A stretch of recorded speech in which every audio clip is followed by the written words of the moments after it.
Hari Om. Good evening, everyone. Welcome to the continuation of the discussion on the foundational texts of Indian philosophy. This meeting will be recorded and it will be posted on YouTube. So if you have missed any of the previous discussions, you may find it on YouTube. Also, there will be a question at the end of the discussion segment. If you have any questions, please feel free to unmute yourselves and ask. Please use the raise hand feature of Zoom in order to maintain the queue. If you are not speaking, please mute yourselves in order to minimize disturbances. Thank you.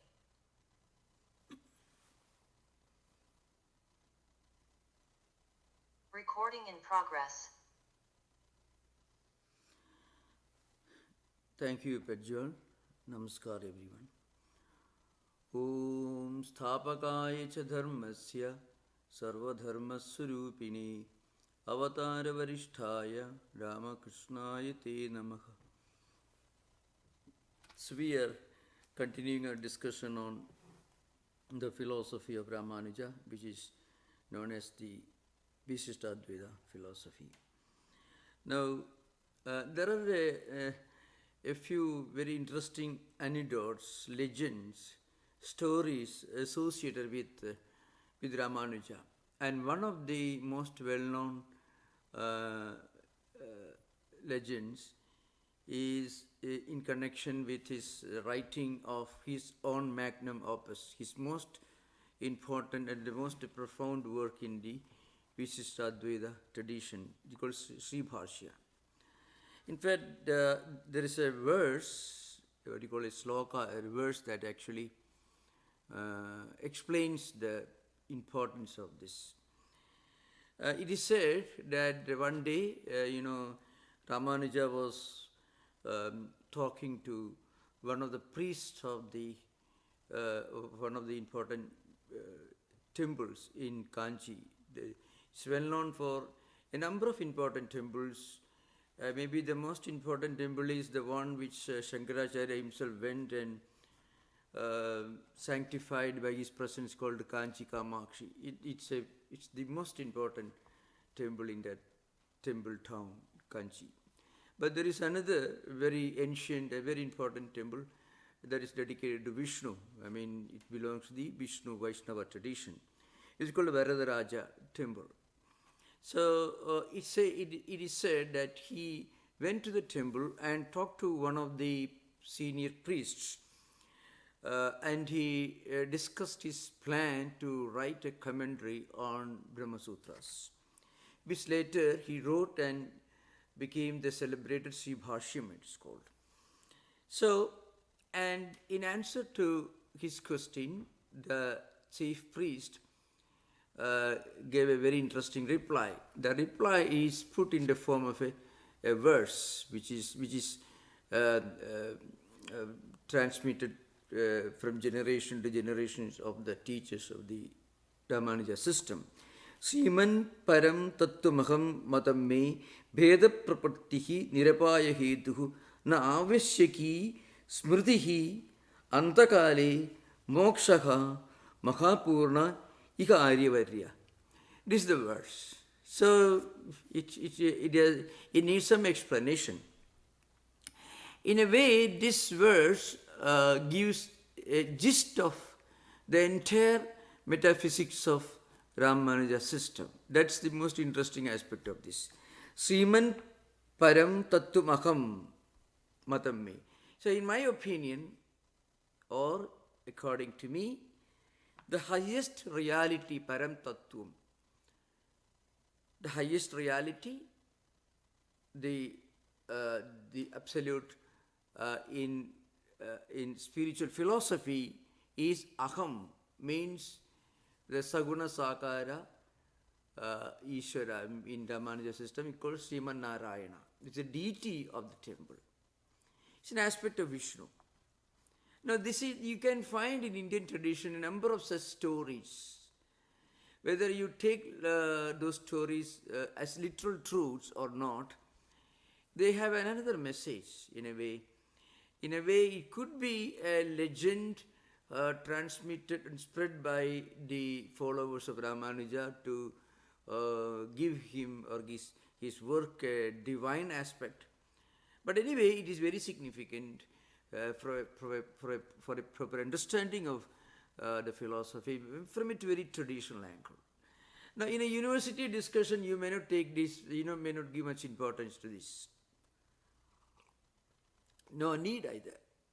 But then, from a traditional point of view, even if you don't take it literally, still it has got a significance. So, it says, Lord Krishna, all the Srimad Narayana, the aspect of Vishnu, says, Aham Param Tattvam, I am the absolute reality. This anthropomorphic creator God in the RāMāNUJA system called Srimad Narayana as a deity. So, this is, the Saguna Sakara, God, the personal, impersonal, that's a Chit Viśiṣṭā, Viśiṣṭaikyam. The absolute reality, which is the totality of all auspicious qualities, all power, all glories, which is present in everyone as Antaryami, as the indweller, whose evolutes the entire creation is. That I, that means you may call it the anthropomorphic created God, to put in the language of Western theology, is the absolute reality. Sriman, he is addressing RāMāNUJA. And then, Bheda Prapattihi Nirapaya Hetuhu. Another point is, in the reality is that the world and the different individual souls and God are not identical as mentioned in the Advaita works, but they are distinct from each other. Means God, the absolute reality, and the creation, including living beings and non-living empirical objects, they are distinct and different.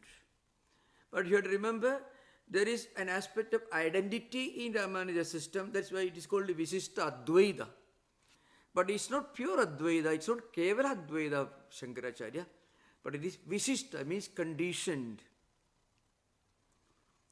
There is a modification. It's conditioned by this difference. What is the difference? The living beings, jivas, and the worldly objects are different and distinct from Ishvara.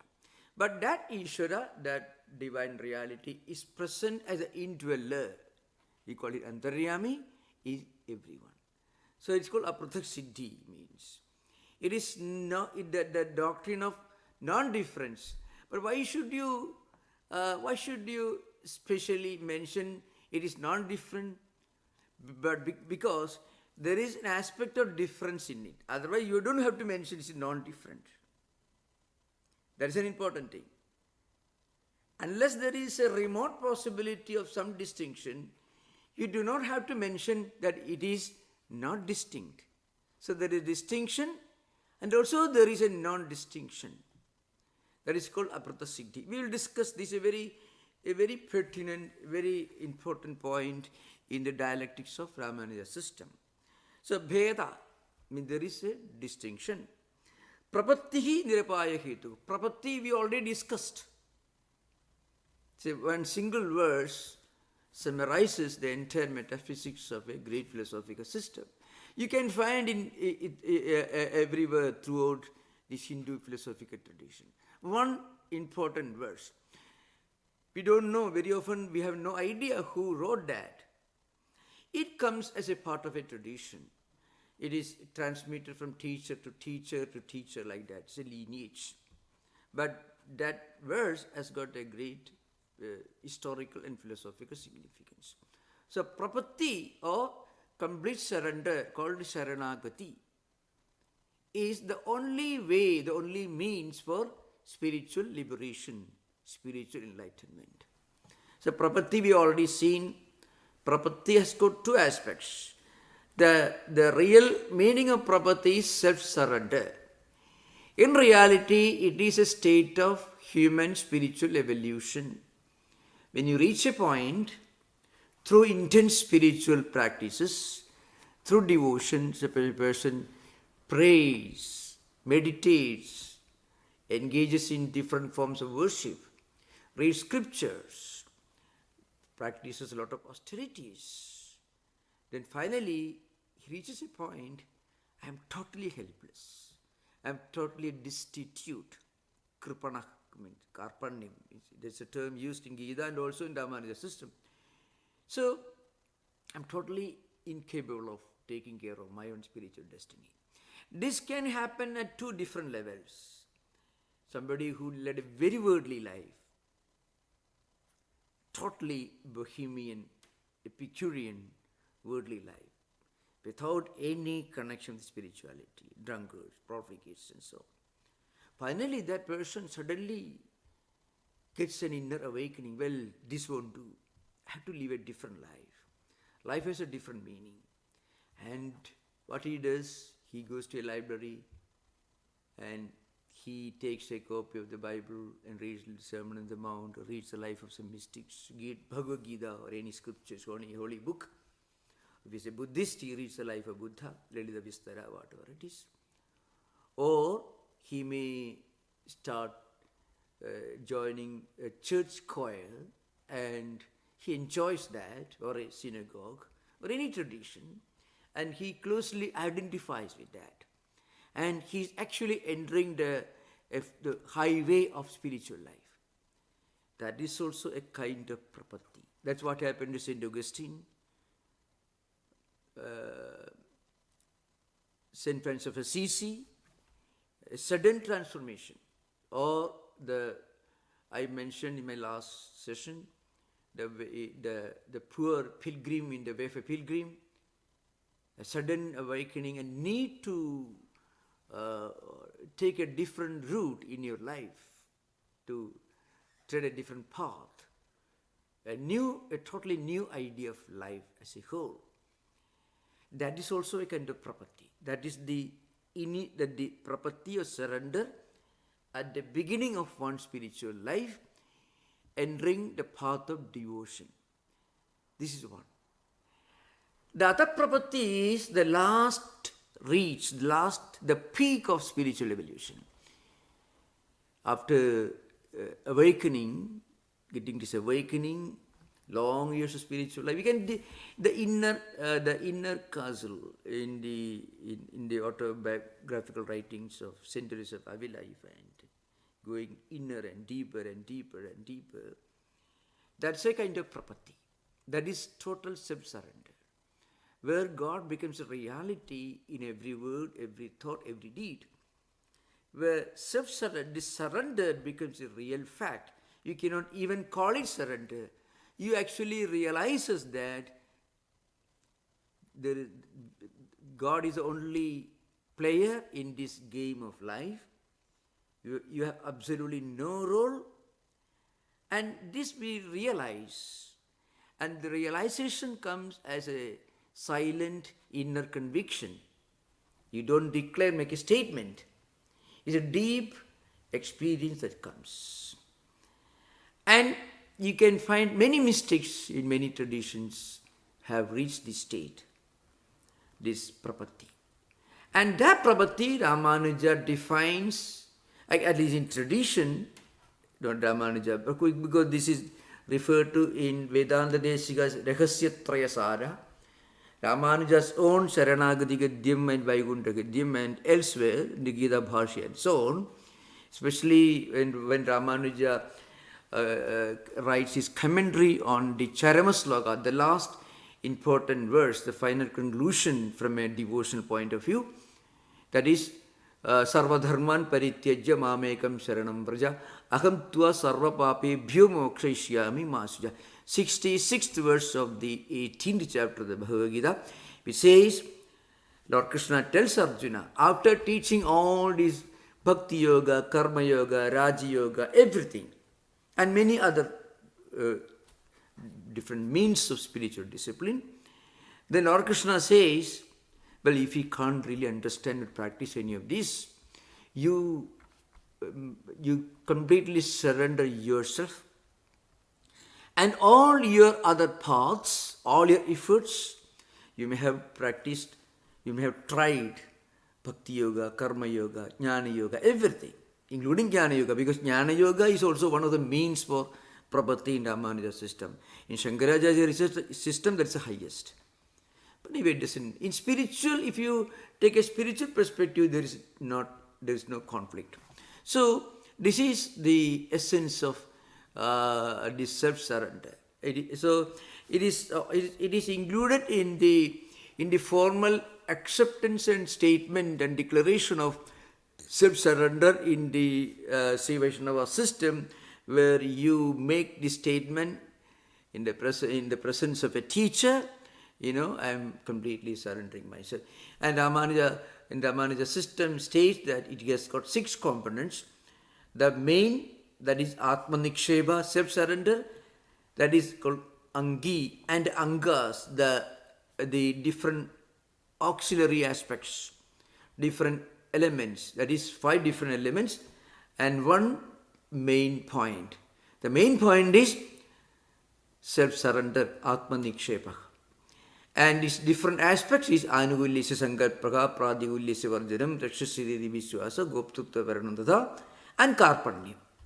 That means a sense of total helplessness, feeling oneself to be destitute, and then an urge to hold on to the most positive aspect of devotion and to avoid and disregard all negative aspects. That is Pratikulyasya Varjanam, and a strong faith that God will protect me, and a strong conviction that God is the sole protector, and also this feeling of total helplessness, being a destitute.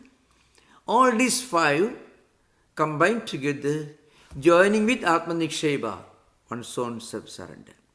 Again, I want to repeat, this in reality is not a statement as it is frequently understood in the traditional theological circles, but in spiritual life, it is a state of spiritual evolution. So sometimes you find Ananyagadittum, Kainkaryam, and all that. So if you just Aginjanyam, you yourself, you are worthless, you are destitute, and then there is no other way, you are the only destination, you make this statement, and immediately Sharanagati of self-surrender comes. It doesn't come like that. It's just like confessing every Sunday in the morning, you go to the church, you confess, and next week again you go. So it becomes a regular, it is a license renewal program, which is not the real implication of self-surrender. It is actually a spiritual rebirth that is implied in its real implication, that is Sharanagati. That's why he says, Nāvasyaki smritihi. All rituals, different spiritual rituals, mentioned in so many books. You can find Smarta, Srauda, either Vedic tradition or Smriti tradition. There are so many rituals, so many sacraments that an householder is supposed to undertake as part of his or her devotional life. You have to practice charity, Bodhayajna, and you have to practice the kind of indebtedness. You should pay back. That is called spiritual, scriptural, and cultural indebtedness to our elders. We call Devayajna, Pitrayajna, the ancestors. So we are indebted to we have a obligation. We have to pay back to our ancestors, the sages, and also the different deities for being able to preserve the tradition. So we have to practice a number of rituals, including charity, making gifts. All these you have to practice, and there are certain ways to practice, certain mantras to be uttered. It should be done in a regular ritualistic manner. None of these matters if you do real self-surrender. It means you transcend rituals. You transcend, in fact, religion. You transcend religion. What is religion? Religion, in its normal definition, implies sets of rules and regulations and sacraments and practices rituals and so on, which are very important. They do have their own importance. But when you completely surrender, you transcend, you go beyond the realm of rituals. So that's why in this mantra it says, na avashyaki smritihi, means all these rituals and practices and obligations mentioned in so many law books, canonical literature of religious tradition, all these are absolute trash when you reach that level of spiritual self-surrender, when you become a mystic, when every day becomes a day for celebration, when every moment becomes a pilgrimage, when every word becomes a prayer and every thought becomes a meditation, the divine, then you don't have to practice any of the rituals. So, and then RāMānuja says, of course, this particular verse, actually it was according to tradition, at least in Vaishnava tradition, according to RāMānuja at least, this reply came from the deity of Kanchi, Varadaraja Perumal temple. But according to the story, it came from a teacher called Tirukkachi Nampi. Of course, there are different views. According to some books, it happened in Srirangam temple. According to some others, it happened in Kanchi temple. Anyway, that's not so very important. But the verse is very profound in it, that it contains the essence, a summary of the ethics, morality, philosophy and spirituality of Viśiṣṭādvaita system. This is a genius of some of these great teachers who put everything in one verse. You just imagine Advaita, Brahma Satyam Jagat Mithya Jivo Brahmaiva Napara. This is the essence of Advaita. Brahman is only reality. This world is a relative reality, not absolutely unreal, but not absolutely real. And Brahman and everything, all of us, all the jivas are essentially not as body, mind complexes, not different from Brahman. So is slokardhena pravakshami yeduktam grandhagodivihi brahma satyam jagat mithya jiva brahmaiva napara. This is the whole verse. Means Shankaracharya says, I am going to make a statement in half a verse what is expounded in millions and millions of scriptures. What is that? Slokardha means half a sloka, means half a verse. In half a verse, I am going to expound the essence of what is being taught and described in millions and millions of books together. What is that? Brahman is only reality. Everything else is mithya. Mithya, again I had to take this opportunity to remind, mithya doesn't mean absolutely unreal.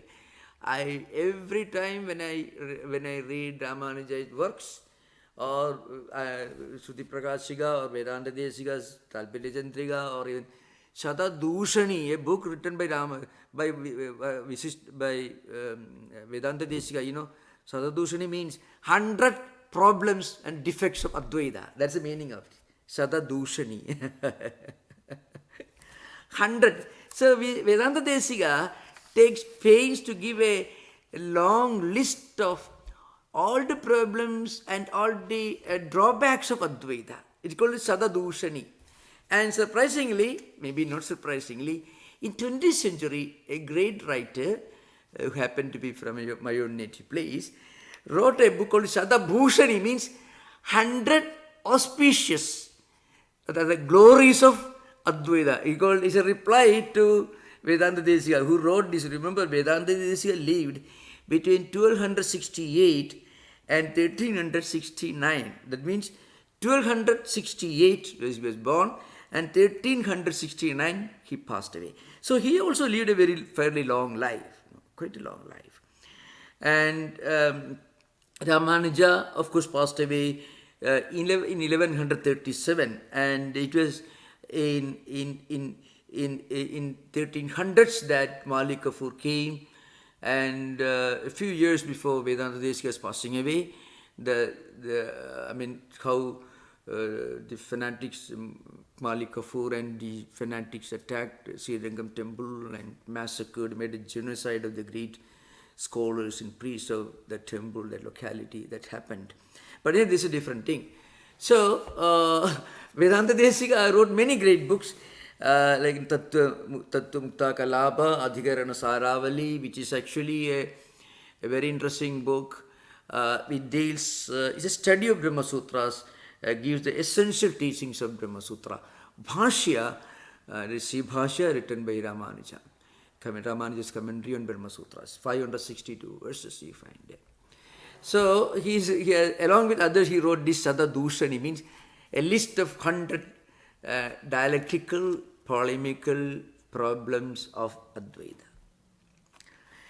And then he says, Mokshaha Antakale. Liberation comes at the time of death. That means liberation happens only at the end of our life. It means in Advaita Vedanta, there is this concept of the Jivan Mukta. Means you are already liberated, still you continue physically living in this world. The difference between somebody who is already enlightened but still continues to live in this world and a person who is not at all enlightened is, when something happens, it doesn't shock if you are liberated, because every moment you can remember without any effort. You can remember the fact that you are a reality, and this body, you are the absolute reality, not the body, but the body is only a vehicle, an instrument through which that absolute reality manifests. And that absolute reality, Atman, Brahman, it is imperishable. It is eternal. So that spiritual experience can always be brought back. You can find in Sri Ramakrishna's life. Sometimes Sri Ramakrishna enters into a mystical mood called Samadhi. So at that moment, he has no body consciousness. And afterwards, he comes back to body consciousness. So he had this experience much early in his life. But then again he continued living in the Dakshineswar temple. He lived like a very ordinary person. He also had his food. He also lived like an ordinary person, but he was extraordinary. And that extraordinary nature very often expresses itself in so many ways on so many occasions. So that's a concept of Jivan Mukta. And RāMāNUJā doesn't accept that. RāMāNUJā says this Jivan Mukti, according to him, Sayujyam, it comes only at the end of one's life. So this is an important point. Now, what does RāMāNUJā mean by the absolute reality? So, of course, you often find the word Brahman used. So that particular expression, I have explained this on many other occasions while taking Shankaracharya's commentary. So, according to RāMāNUJā, he says, the real meaning of Brahman is Brihadi Brahmayati iti tat param Brahma. He takes this important statement, which actually comes in another scripture. It's called Rahasyamnaya Brahmana. One of the Vedic one of the scriptures connected to Vedic tradition. Rahasyamnaya. Amnaya means Vedas. Amanaya de Upadishyate anena idi amanayaka. Something that advises, that instructs either Dharma or Brahman, either Dharma according to Mimamsas and Brahman according to Uttara Mimamsas. So that's the meaning of Brahman. So Brahman. That means something that is by itself vast, called Bhuma in the Chandogya Upanishad 7th chapter. Means vast, all-pervading, transcendental, and something that makes the person who realizes it vast and great. So remember, in Advaita, There's a statement in Taittiriya Upanishad, Brahmavid Brahmaiva Bhavati. A novel Brahmajnani realizes that the absolute reality, Brahman or Atman, Paramatman, that he seeks to understand is in reality non-distinct and non-different from his own real inner being. And this is what he realizes. So it goes beyond even the Mahavakya called Aham Brahmasmi, because he really experienced. So, Brahman means that which is vast, great, grand. It's not in the sense of a comparative language that is used. By its very nature, it is all-pervading. And it also makes the person who realizes this truth, the Brahmajnanam, who gets Brahmajnanam, all-pervading. So that's why Brihadi, Brahmkhayati iti tat param Brahma. And Brihatvad Brahmanatvad cha tad Brahma iti abhidhiyate. Vishnu Purana. Shankaracharya also refers to this in his Bhashya. Brihatvad Brahmanatvad. It is the same thing. It is vast, it is transcendental, it is all-pervading. It is also capable of making the person who realizes the supreme truth through enlightenment non-different from Brahman. So this, of course, if you go to the etymology, you find there is a pratyaya, called a suffix called manin, and the manin nakarasya akare ruto ratvam gunadisuta.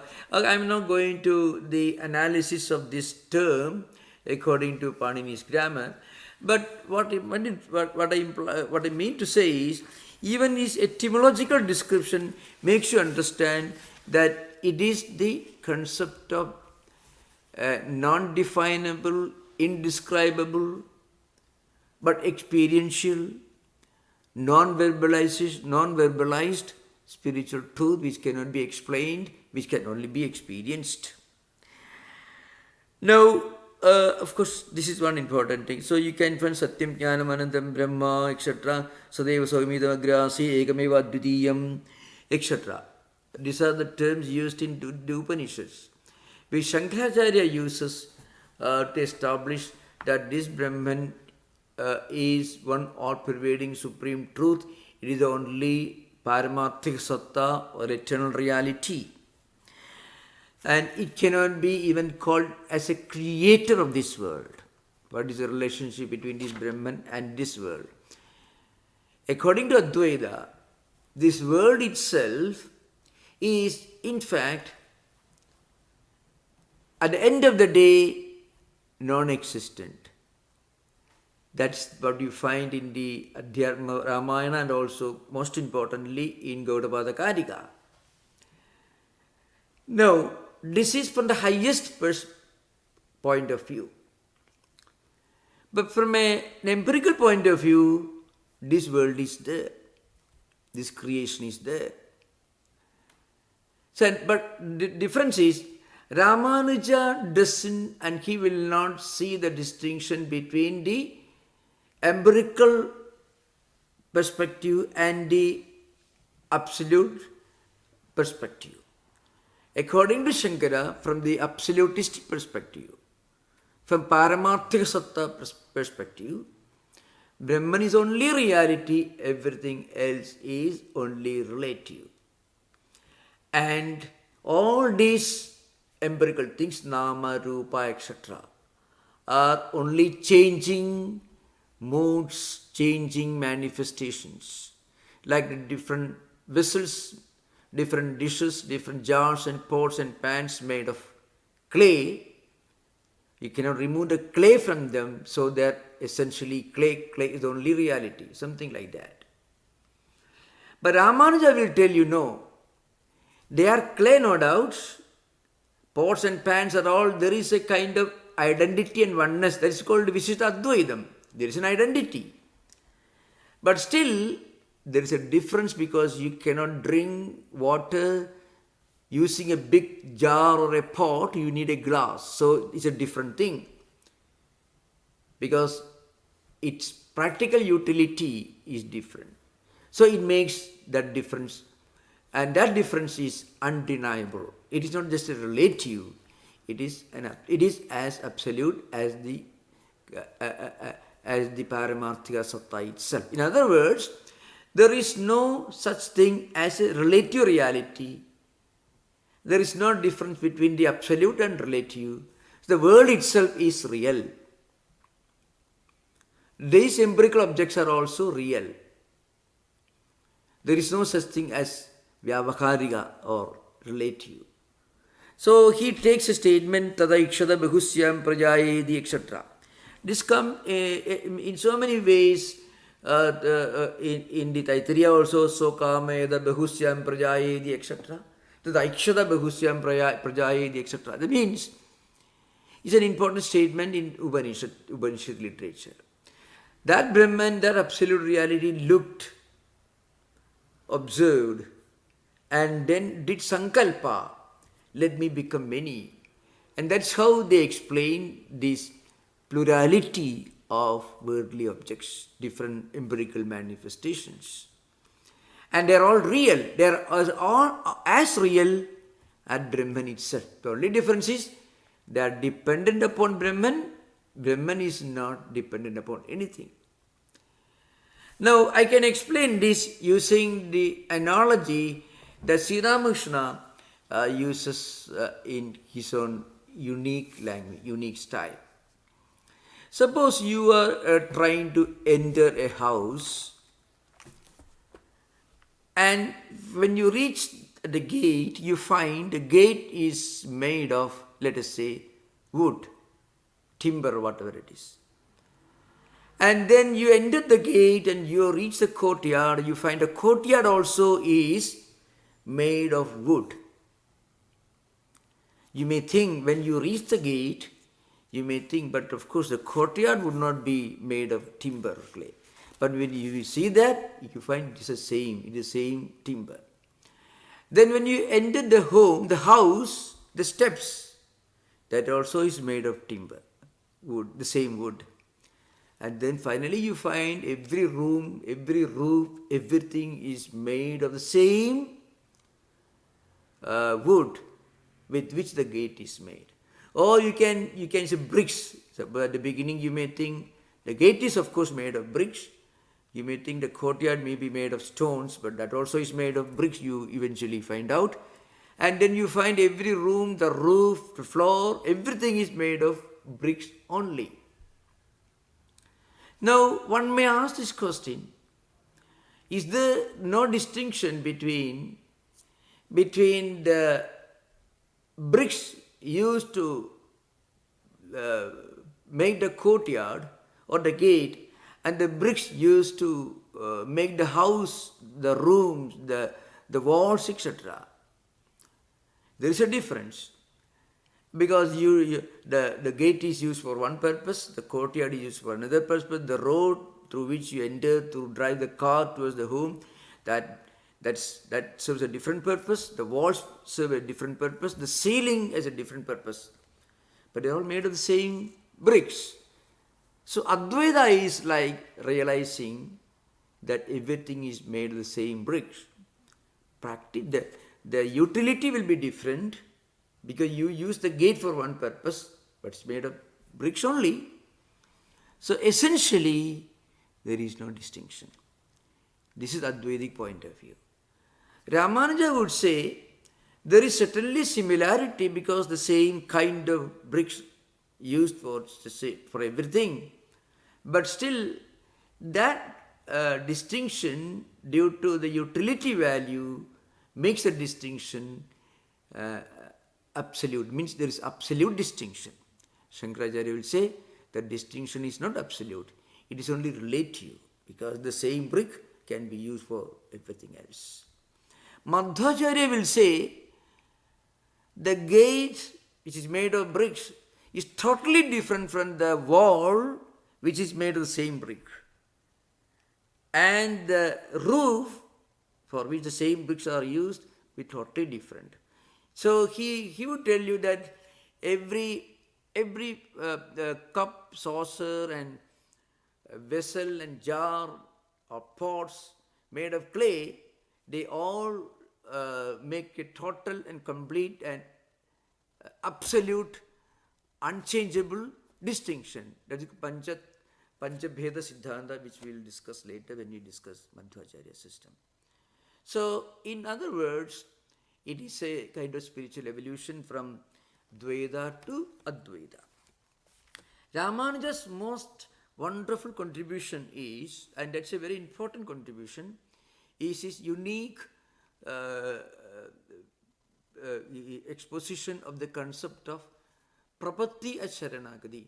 You don't find so much of emphasis given to practical devotional life anywhere else. You don't find which is comparable to what Ramanuja did in his works. For example, bhakti and prapatti.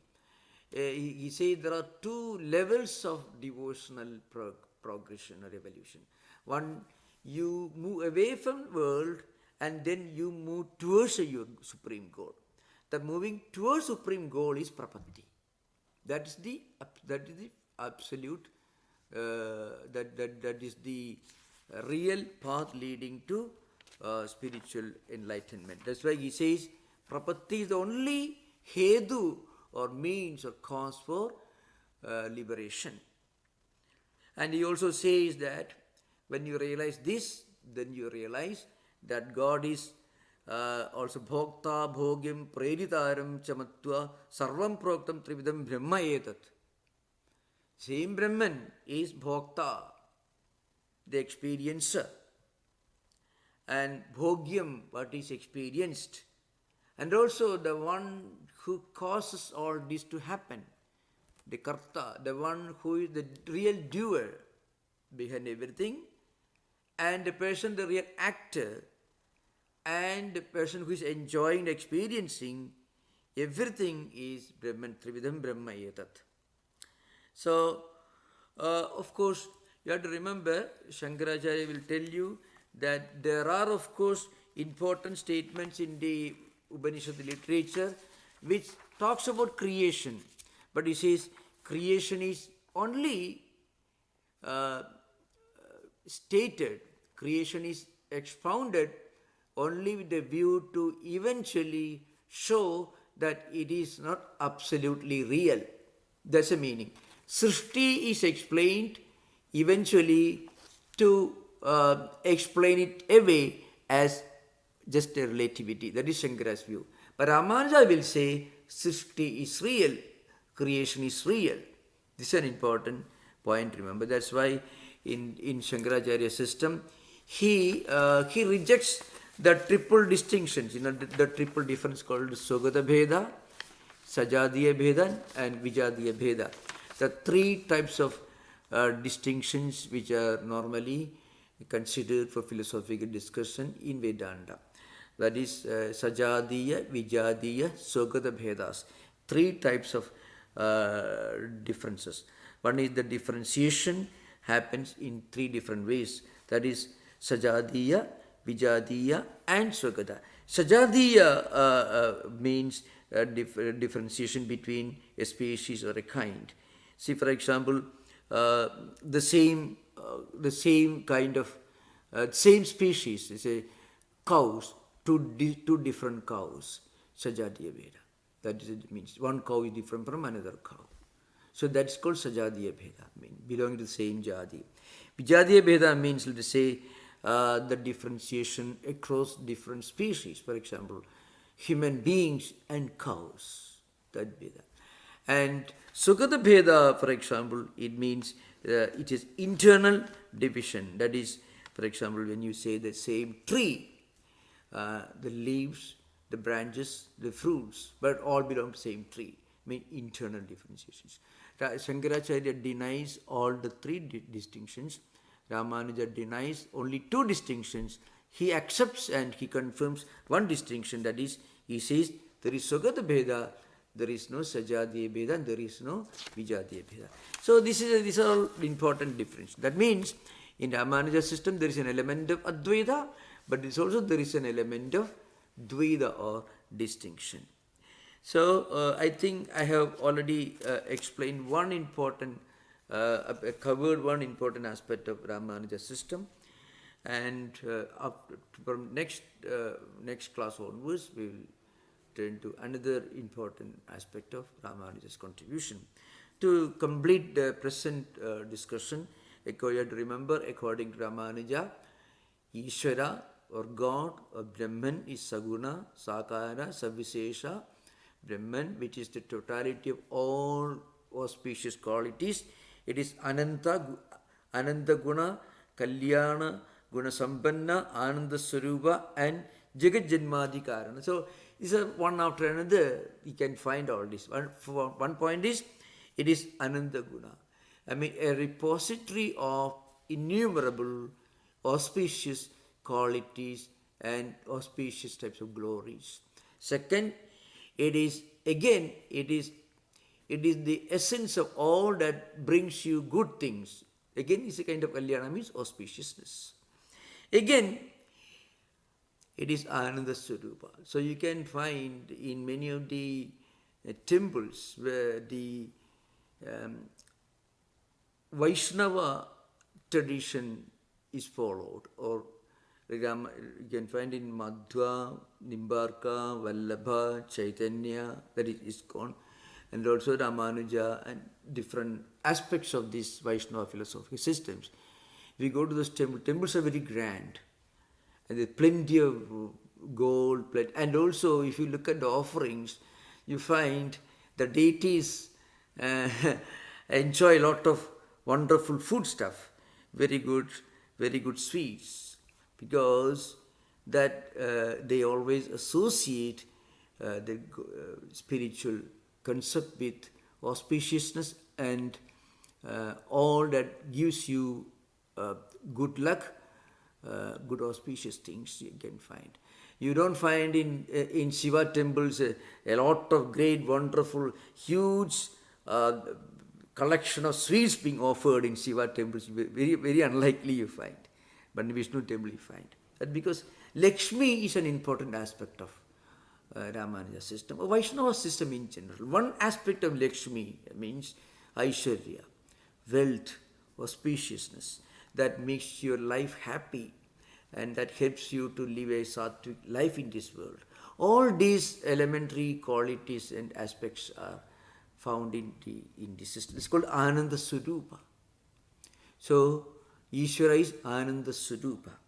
And also Ishvara is the Jagat Janmadi Karana. It means it is the cause of the emergence of this world. That means Ishvara or God actually creates this world. He is the one who creates this world. Creation is his real work. One may ask this question because this is also common in Abrahamic religions. God is a creator. Creator sometimes almost becomes a proper noun very often in certain traditions. Creator, ultimate creator. But in Shankaracharya system, creatorhood or creatorship itself is a limitation, because this world is full of contradictions, internal conflicts, imponderable, so to speak, things that we cannot understand. So how can you limit God just or bring him or reduce him to just the status of creator of this world, which is by its very nature impermanent, very often mutually contradictory, and of course by stretch of any imagination not a very wonderful place. In all tradition there is an attempt, an urge to go beyond this world. In all tradition, everywhere you find, including Abrahamic religions, the ultimate goal is to go beyond this world. That means the idea that this world by its very nature is something to be transcended, to go beyond. That idea is common in all religious traditions, including Buddhism, of course. In Buddhism, it is very, very important. Chattvari Ari Satyani, the Four Noble Truths, essentially makes you understand the impermanence, the limitation, the inherent limitations or inadequacies of this created world. That's very obvious. So also in Abrahamic traditions, the ultimate goal should be to go beyond this world to a place where you live in close proximity with God, heaven or whatever it is. So the idea that this world by its very nature is limited in scope. So, but it is okay, it's perfectly okay if you tell that this world is created by God. But to reduce God's status or the status of the absolute reality or the highest concept of the absolute reality to just the creatorship of this world is a limitation. So, Shankaracharya also, Janmadhyasya yataha, then the sutra, in the early part, the second sutra, it comes Janmadhyasya yataha, means that.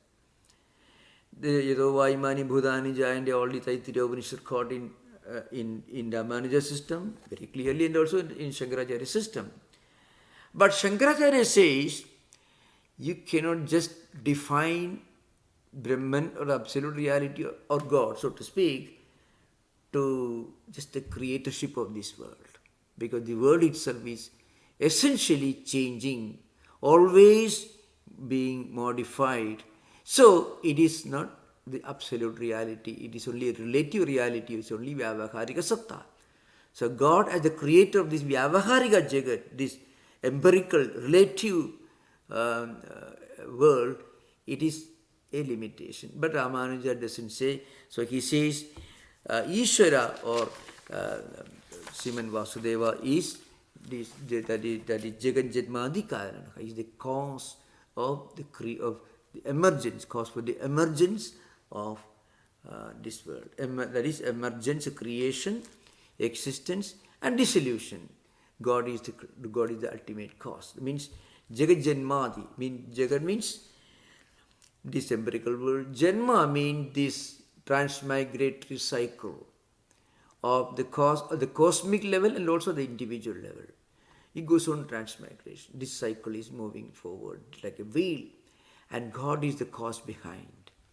Shankaracharya says this approach is okay, but it is a penultimate state. If you believe that God is the creator of this world and the operator of this transmigratory cycle at the cosmic and also at the individual level, at the macro and micro levels both, is perfectly okay, but you cannot limit God to this level. God is beyond that, because this cosmos, this empirical world is not absolutely real. It is only relatively real. It is mithya, empirically real, not real in the transcendental sense, the absolute sense. So the idea of God goes beyond that, goes beyond creatorship of this world, and he says creation is only an apparent creation. It is only vivarta. Just like, for example, you mistake a rope for a snake. That's all. But Ramanuja will tell you, no, this world is actually real. It is as real as Brahman itself. The only difference is it is dependent upon Brahman. Brahman is not dependent upon anything. It is Swatantra. World is Aswatantra. Anyway, so we'll continue this discussion in the next class. From another point of view, a few interesting dialectical views, conflicting. I'm not going to polemical discussion, but very interesting points of view in both Ramanuja and Shankara system. Next class. Now we have some very important announcements before Q&A. And the first announcement is there will be no Indian philosophy class on December the 24th. That's an important thing. And 31st and January 7th. That means the next Indian philosophy class will be on January the 14th. The reason is we will have Christmas recess. After Christmas, we will have Christmas recess. That's an important thing. So on 24th we have Christmas, and then onwards there will be no class. So after today's class, the next class on Indian philosophy on Sunday evening 6 p.m. will be on January the 14th. That's one announcement. Second, we have Christmas lecture on December 25th. That is a Christmas message. We normally, because Sri Ramakrishna, Vivekananda and our spiritual tradition, spiritual preceptors, they accept all all religious traditions. So we celebrate Christmas as we do in Velumat. We have Christmas celebration on Christmas message by Swami Tattwamayanandaji on December 25th. You can listen to all these programs through YouTube, Facebook, and also Twitter. You can get the links from our website svedanta.org, or you can go to internet Vedanta Society San Francisco. If you type this much, you can reach our website and you can get the link for these programs. And then we have another very important celebration on January 1st. We celebrate Sri Holy Mother's Puja birthday public celebration on January 1st. And also we have Kalpataru celebration on the same day, January 1st. So January 1st every year is a very important day for all of us. We celebrate Holy Mother's Puja public celebration and also Kalpataru day. So the program will be from morning 10 a.m. Till it will be over around 2:30, 3 o'clock in the afternoon, and there will be puja, meditation, music, both Indian devotional music and also Western devotional musical programs, flower offerings and lunch prasad. All that is January 1st, 10 a.m. onwards. So you can see the links, YouTube links, you can see in our website. If you just Google Vedanta Society of Northern California, San Francisco, or just Vedanta Society San Francisco, you can get a website and you can watch these events either Facebook or YouTube. And we will have some guest Swamis coming from St. Louis, who will be, and a number of other Swamijis from different Vedanta centers of the United States will be here for this important program. And then again we have a very important program, that is, we call it Winter Retreat. Winter Retreat will be on 6th and 7th of January 2024. That is Saturday, June 6th and Saturday, January 6th and Sunday, January 7th. So January 6th and 7th, Saturday and Sunday. It will be held in Vivekananda Hall, the New Temple, 2323 Velour Street, San Francisco. We'll have 3 sessions, and the topic for discussion will be the nature of consciousness and its application in spiritual life. So the nature of consciousness and its application in spiritual life. The retreat classes will be given by Swami Tattwamayanandaji, Saturday, January 6th and Sunday, January 7th. There will be 2 sessions on Saturday, morning and afternoon, and there will be lunch prasad in between, and the last program will be on Sunday morning, 10 to 11:30 in the morning. Okay, thank you. So you are most welcome to attend all these programs. Now we will have interaction. Most welcome. Thank you. Gopinath, please go ahead. Yeah. You are first. Swamiji pranams. In RāMANUJA'S system, it looks like the term Ishvara and Vishnu Narayana are the same and they are used synonymously. If they are the same, is there any significance to having these separate terms for them? There is no significance, because RāMANUJA used the word Brahmanaha, Ishwarasya, already used. Okay. So you can find RāMānuja, there is a very famous commentary, I think I read it long ago, it says Narayana Suktam RāMānuja. So very, very well-known commentary is there in RāMāNUJā'S system. So there Narayana is interpreted as Brahman Ishvara.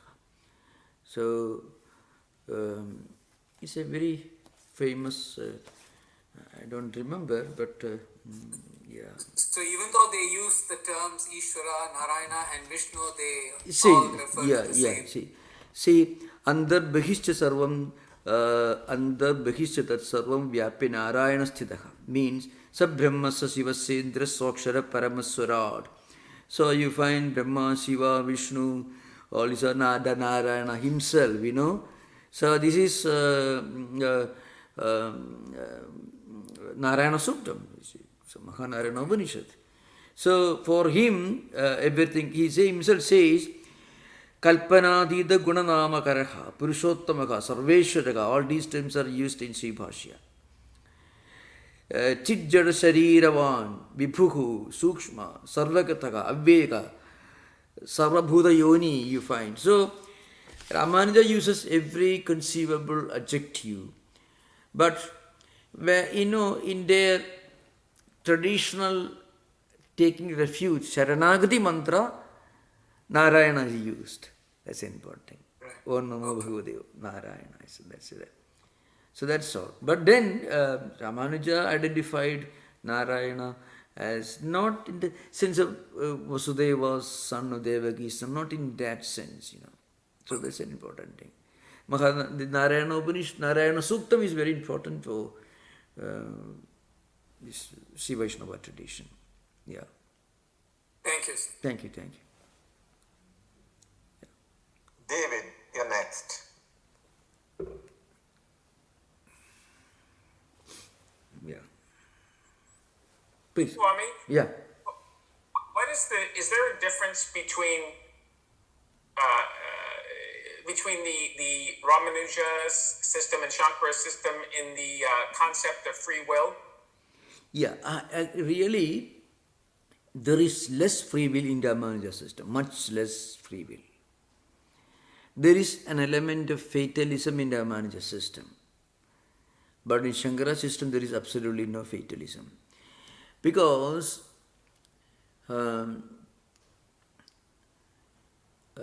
if you take refuge and if you can completely surrender, if it becomes a spiritual experience, there is no problem. But from a theological point of view, everything depends upon the grace of Sriman Narayana. The grace is very important. Like Christianity. Grace is mystical Christianity. You know. Grace is very significant in the RāMāNUJā system. So, but it is certainly very humane, very humanistic compared to Madhva system. In Madhva system, there is what I may be inclined to call a little bit of crudeness, because there is a little bit of, Madhva reduces his God into a ruthless arbitrator who is so ruthless as to condemn some people into eternal hell, where even if they do all things, they have no way to come out. So that is a very, I don't think, there is nothing comparable to that in other Indian traditions. Maybe this is an exception. And I don't find this in any of the Puranas. It's absolutely strange that we don't know from where he got this, the Madhva got this idea of Nitya Naraka Siddhanta.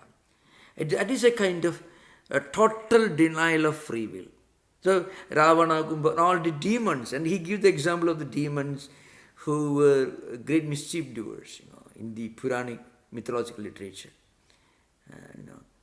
And he says they're permanent residents in hell. Even if they repent, they cannot get liberation. So it's a different. Anyway, I'm giving the example to make you understand the significance of RāMāNUJā as a humanist. So he believes in Kripa, grace of God. And to that extent, there is a little less of free will in RāMāNUJā system than in Shankara. In Shankaracharya system, anyone who gets sadhana chatushtaya sampatti, the four disciplines. I mean, if you believe I mean, if you have a strong understanding of what is real, what is unreal, you disregard the unreal and you hold on to the real, and then you develop all the 6 qualities, samadhi, sakka, sambati, then you have a strong urge for liberation. That is nitya nitya vastu vega ihamutra bharabhoga viraga samadhi sakka sambati mumukshuttam. If you do that, then you naturally have an inclination to do sravanam of Mahavakyas or any holy names, and then you focus on its meaning, manana, and then you become fit for spiritual liberation, spiritual disciplines. But so there is nothing like the Nitya Naraka Siddhanta, the doctrine of eternal damnation, which you find only in Madhva system. You don't find it anywhere else in Indian these systems. So there is almost zero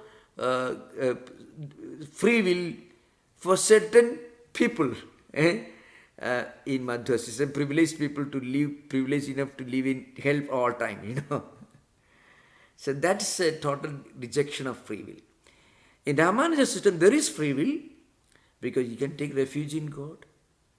That's you can do that. So that's so. But then everything depends upon God's way, God's grace. To that extent, less. Shankaracharya system also, there is a lot. There are all this great devotional poetry of Shankaracharya. They all emphasize this self-surrender much more emphatically than any of RāMāNUJA's works, even Sharanagati Gadyam. But the point is, when you turn to Shankaracharya's philosophical, metaphysical classics, there is no question of grace or anything. You can walk your spiritual road, with your chest drawn up, with all sense of pride, you can reach liberation. Complete acceptance of free will, you find. That's important. Thank you. Question. Yeah. Christine, please go ahead. Unmute yourself. Hello, Swamiji. My question, I have 2 questions. 2 weeks ago in the Gita class, you were talking about when the mind does not comply, you can use tatsa yourself. And I do not understand, this is a more complicated question, I do not understand how it is tatsat gets the mind to be compliant. Oh, yeah. And then last week somebody asked you kind of a similar question, like how do I cast a tatsat spell on my mind, kind of question to you about that, like there's an application understanding problem. And my next question is... This question I will answer because then I will come. Please ask the next question. I shall answer this first. So, Om Sat Tatsat Iti Nirdesho Brahmanas Trividastiga. Brahmanas Tena Yenascha Vedascha Ajnascha Vidhakraya. So, what it means is, those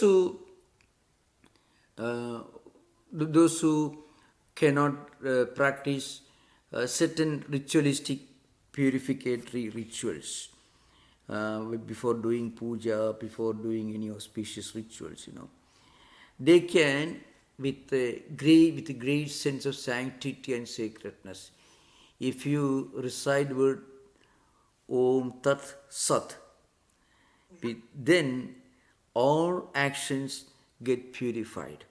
But then, to make this really happen in our life, we should have reached a high level of understanding of the implications of these terms. Om, that is Pranava, and Tat Sat. Tat is Brahman. Tat is the all-pervading eternal reality, which is purity itself, sanctity itself.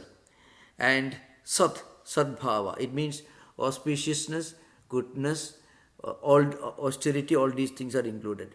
So, when a person can identify these 3 terms with all these qualities, the all-pervading spiritual reality, if he could do that, then for him everything is spiritual. With that, what you call bhava in Sanskrit, strong conviction and identification, if you utter that mantra, then it becomes really purified. Very often, the mantra's potency, the potency of reciting mantra is in direct proportion to your correct understanding of its meaning and your own identity with that mantra. The mantras become potent because they were used for meditation and recitation and chanting by saints and sages and great spiritual seekers for thousands of years. So those words have gathered a lot of potency. And when your mind is ready, is pure, with the same sense of sanctity, sacredness and total concentration, then the potency of that mantra is transmitted to your heart. Yes. Otherwise, you can hear this, I heard music, Om Tat Sat and some Ekam Sat Vipra Bhudavadi, all this very, very vocal, very sensational, very loud music you can hear. Hearing that, if you can identify with those sacred statements with the real implication, it is possible.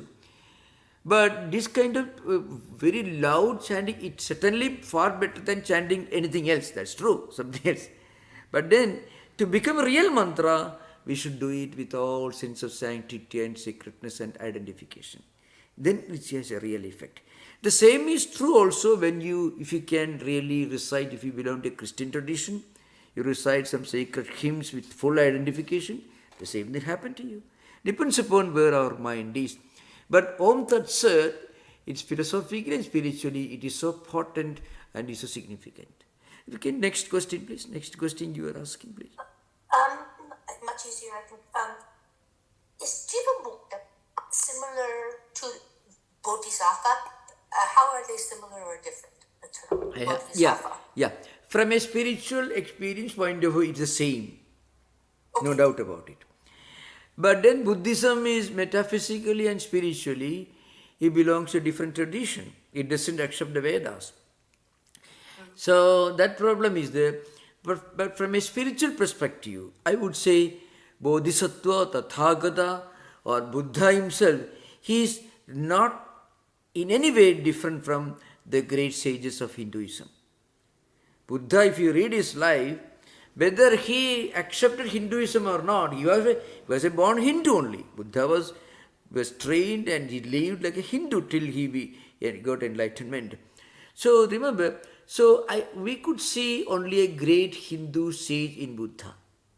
A great realized Hindu sage, what we call Brahmajnani, knower of Brahman. That's what we can find in Buddha. So see? Yeah, I am just... Yeah. There are very few Hindus around me in any way. It's mostly a Buddhist area, so I'm more familiar with that. So that's why I asked. That's all. Thank you very much. Thank you. Sriram, please. You're next. Yeah. You mentioned that Shankara does not emphasize there's no place for grace, but I realize that in his philosophical classics, I also made clear that in his devotional poetry, he emphasizes grace and bhakti much more forcefully than even Ramanuja in his Gadyatraya, especially Vaikuntha Gadya and Sharanagati Gadya. So you find Shankaracharya's stotras, there is a lot of Advaitic philosophy, and then there is a lot of this Prapatti aspect. It's a very, very famous, so that's an important thing. So very often, what really happened during the post-Shankarite times, during the dialectical exchange between RāMāNUJā'S like Venkatanatha, that is Vedanta Desika, on the one hand, and also most importantly, between Advaitins and Dvaitins. Dvaiti means Jayatirtha, Vaditirtha, Trivikrama Pandita, and Vyasatirtha. They're the most prominent ones. They wrote some very great, wonderful dialectical classics trying to refute Advaitins. And Advaitins wrote greater books, more dialectically, much more complex than Madhva philosopher, Sri Harsha's Khandana Khandagadya, Tattwapradipika of Chitsukhi, Padmapada's Panchapadika and Prakashatmayadi's Panchapadika Vivarana, and even later in Prakashatman's is where the Siddhanta Muktavali, where he establishes this Srishti Drishtivada and Drishti Srishtivada, a little later. Anyway, the point is, there was so much of dialectical exchange between Madhva dialecticians and Advaitins. So during this time, you know what happened?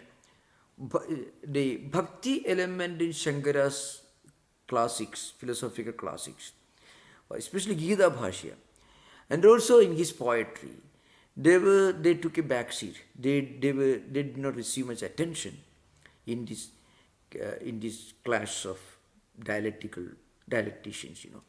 So that was the real reason why the bhakti element of Shankara's Bhashyas was not properly recognized by later scholars. Till Madhusudana Saraswati appeared in 16th century, and he wrote this well-known Gurartha Deepika, which is a great gloss, called Tiga on Shankara Bhashya, following the footsteps of Shankara Bhashya on Bhagavad Gita. So that's an important. In Shankara system, we are muktas, mokshasya karyatvat. Yeah, We cultivate this Anujatushaya, RāMāNUJā'S. But what determines whether we are successfully able to overcome the adhyasa and realize our true nature? It is not attributed to grace, but there is an element of chance, or there is something which is not deterministic there. Yeah, you have to remember What one. is- you Yeah, can explain that. okay. You have to remember when you talk about grace, you have to remember everywhere, include where Narada Bhakti Sutras, Chandilya Bhakti Sutras, or Christian mysticism, the writings of Saint Teresa of Avila, and also in Shankara and RāMāNUJA elsewhere, you find there is a wonderful harmony between human effort and also God's grace. This is found in all traditions, including Shankaracharya's traditions. Human effort and God's grace. Human effort is important because without human effort, we won't make ourselves ready. We will not be able to prepare our mind to recognize God's grace as God's grace. If you are not ready, if your mind is not ready, not pure enough to recognize God's grace, then you will interpret God's grace as an accident or a luck. That's the thing. So unless we are ready, our mind is ready to recognize God's grace as God's grace, God's grace has no real value. This is an important thing. You have heard of the story. Somebody promised a clergyman a clergyman requested for some donation, and a believer in the parish, he promised, well, if I get $1,000, I shall give you 50%. So he came out of the church, walking in the streets, and he found a wallet lying in the street, and he opened up and he found $500. So he said, "Oh, Lord, you have taken your share, so I don't have to give you anything." So, so instead of giving $250, half of what he got, he interpreted in his own way. God has already taken his share, and giving him only his share means $500. So frequently in the human greed, our mind plays tricks with us, and then we are not able to recognize God's grace as God's grace. We interpret God's grace as accident. This is an important thing to remember. So, God's grace will be recognized as God's grace only when we are ready for it. Otherwise, we won't be able to recognize it. So, we should be ready. Only what we earn is ours, not what we are given. We may get a lot of things, but that may not become yours unless you earn it. And you earn it, you reach a point where you deserve it only through Purusha Prayatna. It's called Kripa and Purusha Prayatna. Kripa means grace. Purusha prayatna means human effort, which of course involves free will, as David referred to, free will. So free will is important in human effort. And then you find yourself ready. You are ready to recognize and make use of God's grace. To recognize and make use of God's grace. And then you find, at some stage you find the so-called human effort was after all a manifestation of God's grace. You recognize the importance of making your own effort, and you could really make your own effort to make yourself ready for God's grace because God's grace. You walk back, you find at every step which you thought your own independent journey was actually a journey following the direction you got from within, which is really an expression of God's grace. So that's an important thing to remember. Yeah. So I think if you have no question, we'll conclude. No, we are at the end of the time, Maharaj. Yeah. Thank you so much. Thank you. Om Shanti Shanti Shanti Harihi Om Tat Sat Sri Ramakrishna Pranamastu. Pranam. Recording stopped.